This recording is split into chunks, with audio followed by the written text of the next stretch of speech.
16.1 ত্রিভুজ সংক্রান্ত একটি প্রবলেম নিয়ে আমি হাজির হয়েছি। প্রবলেমটি হলো একটি সমবাহু ত্রিভুজের প্রত্যেকটি বাহুর দৈর্ঘ্য 1 মিটার বাড়ালে ক্ষেত্রফল 3√3 বর্গ কিলোমিটার বেড়ে যায়। তাহলে ত্রিভুজের বাহুর দৈর্ঘ্য কত? তার মানে আমরা কি জানি, সমবাহু ত্রিভুজের প্রত্যেকটা বাহু সমান, তার মানে প্রত্যেকটা বাহুর দৈর্ঘ্য হচ্ছে a।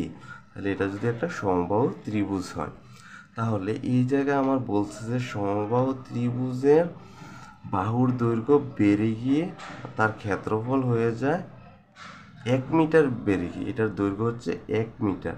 1 মিটার বেড়ে গিয়ে ক্ষেত্রফল হয়ে যায় 3 × √3। আমরা জানি সমবাহু ত্রিভুজের ক্ষেত্রফলের সূত্র হচ্ছে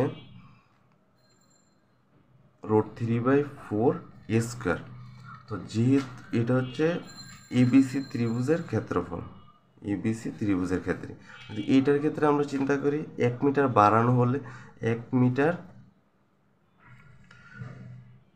বাড়ালে ত্রিভুজের ক্ষেত্রফল কত হবে? ক্ষেত্রফল হবে √3/4a+1² কারণ 1 মিটার বাড়ছে, তার মানে a এর সাথে কত যোগ হবে? 1 যোগ হবে, 1² তাহলে আমরা কি করতে পারি?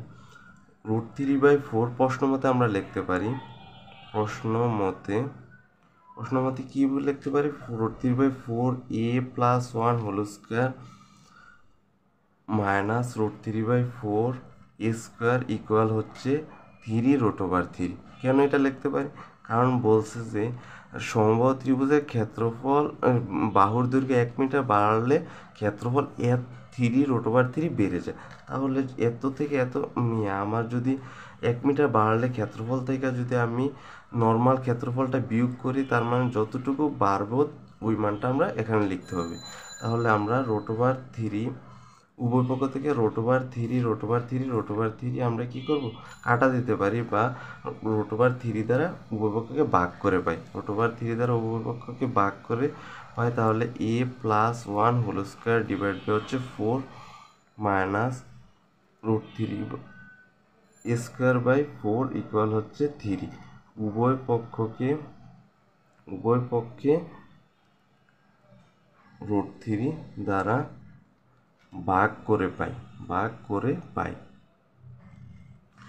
তো এখন আমরা যদি 4 লসাগু নিই, তার মানে a+1² মাইনাস a² ইকুয়াল হচ্ছে 3।